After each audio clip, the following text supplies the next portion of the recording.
19 ವರ್ಷದ ಈ ಕೌಶಿಕ್ ಸಾವು ಬದುಕಿನ ಮಧ್ಯೆ ಹೋರಾಡುತ್ತಿದ್ದಾನೆ. ಇಷ್ಟು ಚಿಕ್ಕ ವಯಸ್ಸಿಗೆ ಈತನಿಗೆ ಮೂಳೆ ಸಂಬಂಧಿಸಿದ ಕ್ಯಾನ್ಸರ್ ತಗುಲಿದೆ. ಬೆಂಗಳೂರಿನ ಕಿದ್ವಾಯಿ ಆಸ್ಪತ್ರೆಯಲ್ಲಿ ಕೌಶಿಕ್ಗೆ ಚಿಕಿತ್ಸೆನ ಕೊಡಿಸಲಾಗುತ್ತಿದೆ. ತೆಲುಗು ನಟ ಜೂನಿಯರ್ ಎನ್ಟಿಆರ್ ಅಭಿಮಾನಿಯಾಗಿರುವ ಕೌಶಿಕ್ಗೆ ಇರುವುದು ಒಂದೇ ಆಸೆ. ಸೆಪ್ಟೆಂಬರ್ 27ಕ್ಕೆ ತೆರೆ ಕಾಣಲಿರುವ ದೇವರ ಸಿನಿಮಾವನ್ನ ನಾನು ನೋಡಬೇಕು. ಅಲ್ಲಿಯವರೆಗೂ ನನ್ನನ್ನು ಬದುಕಿಸಿ ಅಂತ ಕೌಶಿಕ್ ಅಪ್ಪ ಅಮ್ಮನ ಬಳಿ, ವೈದ್ಯರ ಬಳಿ ಪರಿಪರಿಯಾಗಿ ಕೇಳಿಕೊಂಡಿದ್ದಾನೆ. ಈ ಕೂಗು ನಟ ಜೂನಿಯರ್ ಎನ್ಟಿಆರ್ ವರೆಗೂ ತಲುಪಿದೆ. ಇಂತಹ ಕಷ್ಟಕ್ಕೆ ಸಿಲುಕಿಕೊಂಡಿರುವ ಅಭಿಮಾನಿಯ ಯೋಗಕ್ಷೇಮವನ್ನ ಎನ್ಟಿಆರ್ ವಿಚಾರಿಸಿದ್ದಾರೆ. ದೇವರ ಸಿನಿಮಾದ ಪ್ರಮೋಷನ್ಗಾಗಿ ಮುಂಬೈನಲ್ಲಿ ಇರುವ ಎನ್ಟಿಆರ್ ಅಲ್ಲಿಂದಲೇ ಬೆಂಗಳೂರಿನಲ್ಲಿರುವ ಅಭಿಮಾನಿಗೆ ವಿಡಿಯೋ ಕಾಲ್ ಮಾಡಿ ಮಾತನಾಡಿದ್ದಾರೆ. Hello sir, hi sir. Thank you so much అన్న. నేను చూస్తానని చెప్పి అస్సలు అనుకోలేదన్నా.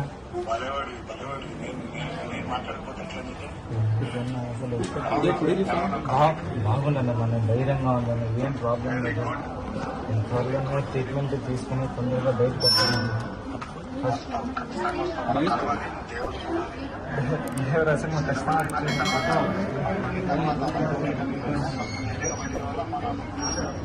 ఖచ్చితంగా వస్తాను.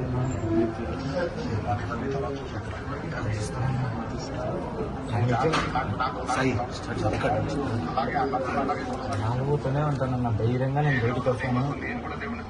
Thank you so much. మీరు నవ్వుతూ ఉంటే కొన్నంత బలం వస్తుంది. మీరే చెప్పండి అన్న, నేను చెప్తే మా అమ్మ చూడండి నవ్వుతుండే మా అబ్బాయికి మంచి ట్రీట్మెంట్ ఇప్పించండి సార్. అదొక్కటే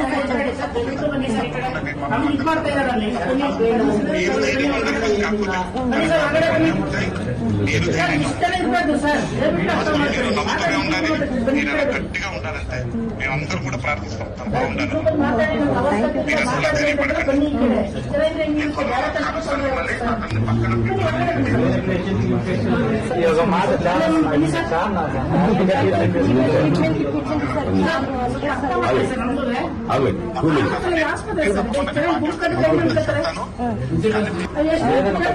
ధైర్యంగా ఉంటానన్న, వీళ్ళు లేకపోతే నేను ఖచ్చితంగా ఉంటాను. మిమ్మల్ని ఒకసారి కలవాలని ప్రమోషన్స్ కాబట్టి ఖచ్చితంగా దీని దగ్గరికి వచ్చింటారని మీకు నాకు తెలుసు. నేను అనుకున్నాను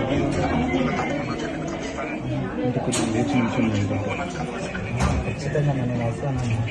ఫస్ట్ దేవరా సినిమా ఖచ్చితంగా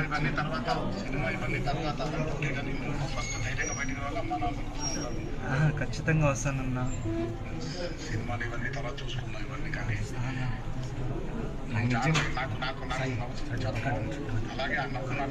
నవ్వుతూనే ఉంటానన్న, ధైర్యంగా నేను బయటకు వస్తాను. నేను కూడా దేవుడిని ప్రార్థిస్తాను. థ్యాంక్ యూ సో మచ్ అండి.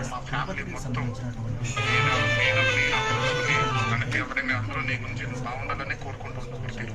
థ్యాంక్ యూ అన్న. మీకోసం నిజంగా నేను అనుకుని కూడా అనుకోలేదు నా. అసలు మీరు ఈ టైంకి ఇలా మాట్లాడతారని చెప్పి మాటలు కూడా రావట్లేదన్న అసలు కనీసం. నవ్వే చాలా రోగాలకి నివారణ అని చెప్పి మీరు చెప్పారు కదా, నా జీవితం అనేది కష్టము, చావు వరకు పోయేసి వెనక్కి రండి అని చెప్పి భయపడినప్పుడల్లా అదే మాట నీకేం కాదు. మీ అమ్మానాలు ఆశిస్తుంది, అంతమంది అభిమానులు ఆశిస్తుంది, మీ కుటుంబ సభ్యులు ఆశిస్తుంది.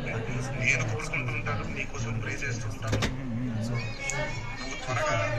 త్వరగా ఎంత త్వరగా అయితే అంత త్వరగా ఖచ్చితంగా అన్న నేను కలుస్తాను.